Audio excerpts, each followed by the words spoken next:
Hey guys, welcome back to my channel. This is part 2 of a 2-part series. Today we're going to be tiling our kitchen backsplash.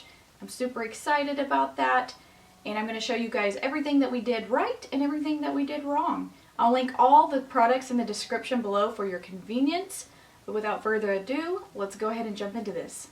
So it was at this point that we were ready to start tiling our kitchen backsplash. So if you want to see how we prepared the area to tile, I made a whole video about that and you can watch part 1. I'll link that in the description below.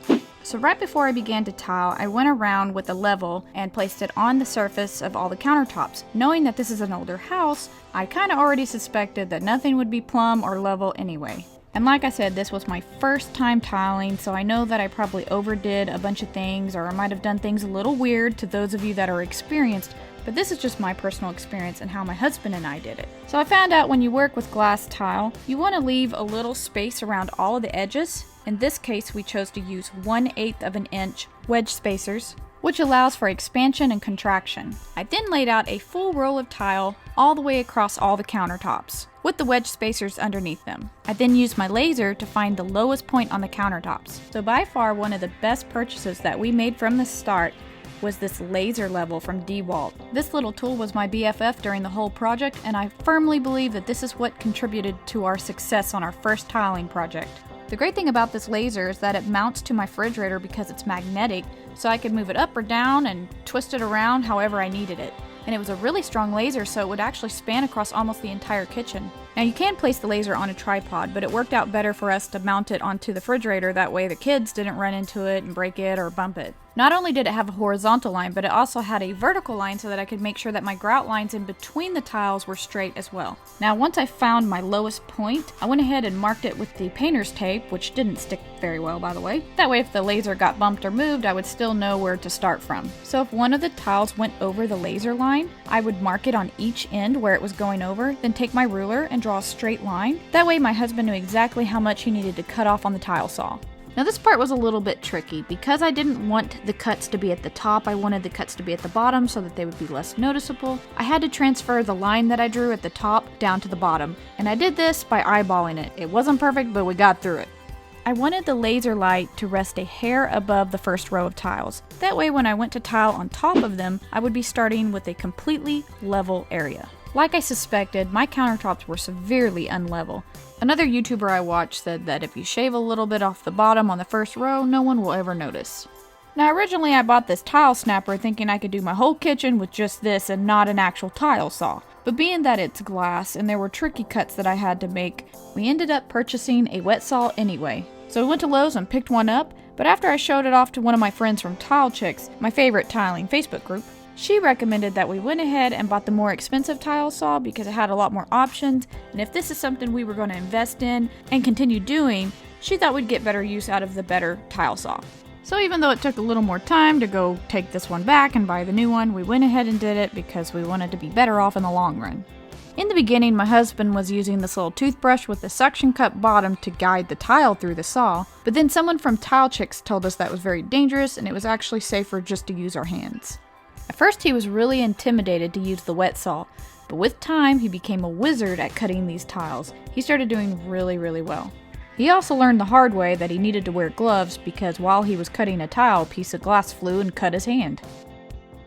So one of the first lessons that we learned is that cutting glass tile is a lot harder than cutting other types of tile. Glass is just very finicky, it's very hard to work with, and you need to get a blade that is specific for cutting glass if you want this to work. So one of my friends from Tile Chicks recommended that I switch out the diamond blade for a glass-specific blade that they sell at Home Depot. So I stopped what I was doing, I trucked on over to Home Depot, I picked up the glass blade, and then I also picked up this diamond file by QEP, and I would file all of our cut edges so that there wouldn't be any sharp, rough edges sticking out. And then after I would file it with this, I would use a little bit of 220 sandpaper, file it until it was nice and smooth and a little bit more shiny.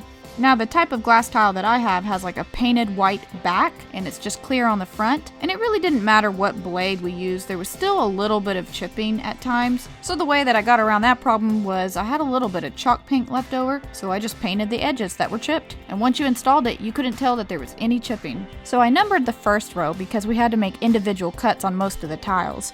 And after my husband made the cuts, I cleaned them, I sanded them, and if they needed to be painted, I painted them, and then I put them in a tray all in order so it would be really easy to install them. So that's basically why glass is a little bit harder to deal with than other types of tiles. It just takes a lot more time, and you have to really baby each piece that you cut. But once you know what you're doing, it's definitely doable.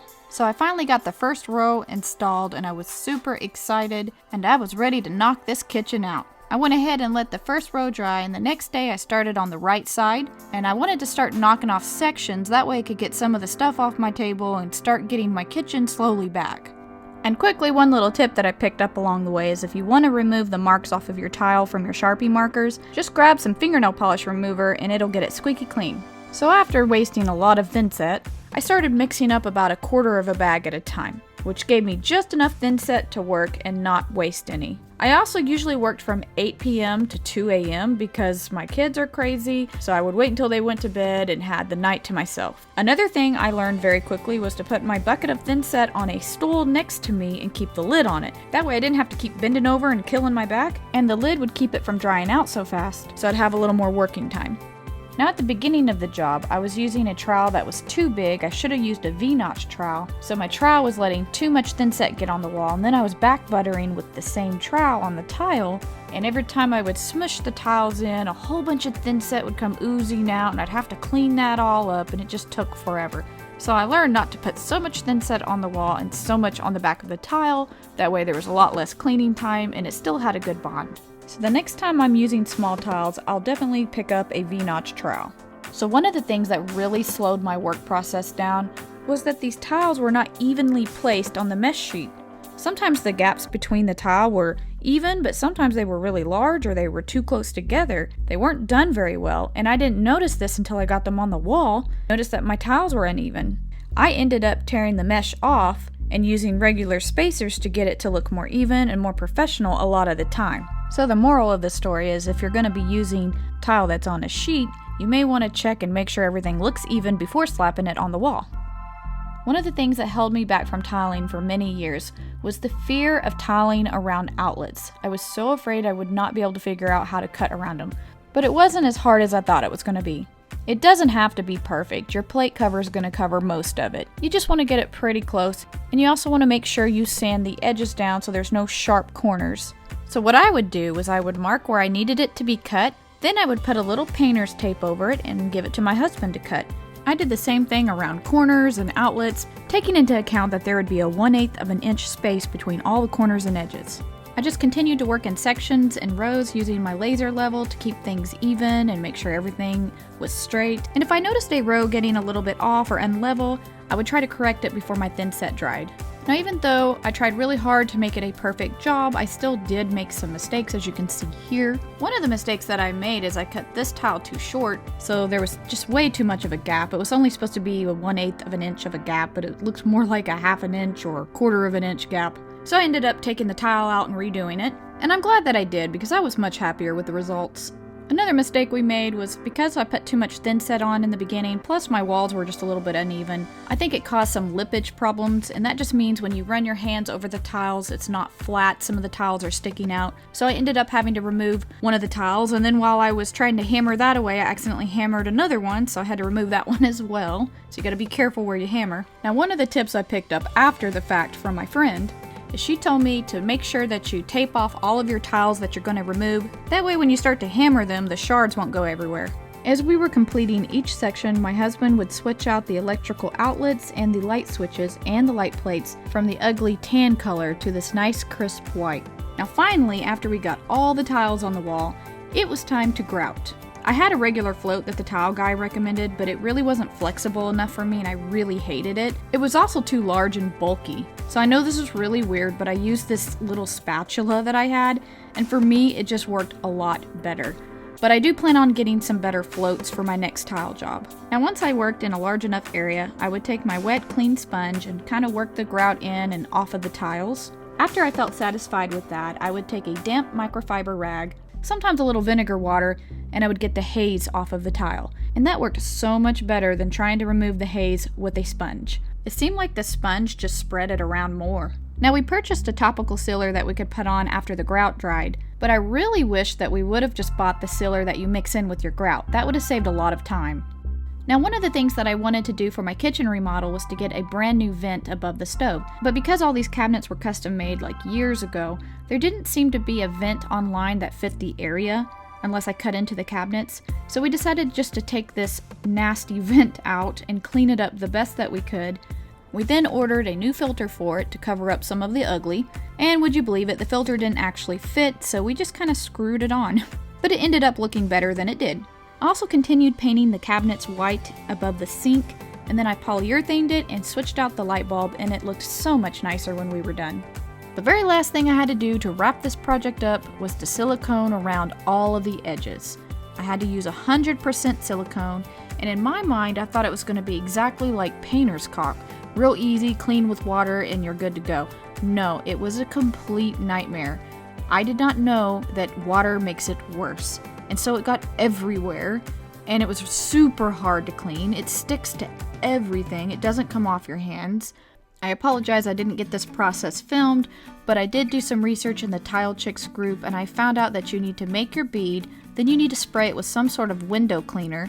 Then you can wipe it with this tool, and then you don't get it on your hands and you don't get it all over the place. So once I learned this, it went a lot easier, but it was still very, very difficult, and you don't want to screw this part up because once it gets on those tiles and dries, it's nearly impossible to get off.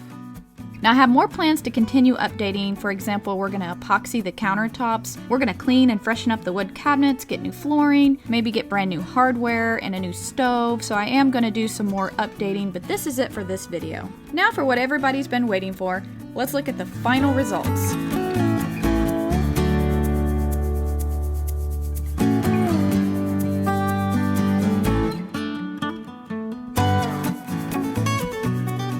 Well, I hope you guys are as impressed with the final results as we were. I couldn't believe how beautiful this came out.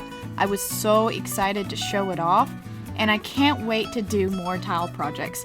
In fact, we're actually getting ready to completely remodel our bathroom, retile it. I'm even going to tile the floor. So I hope you guys stick around, subscribe, because I have that video coming out next. Thank you guys so much for watching. Have a great day.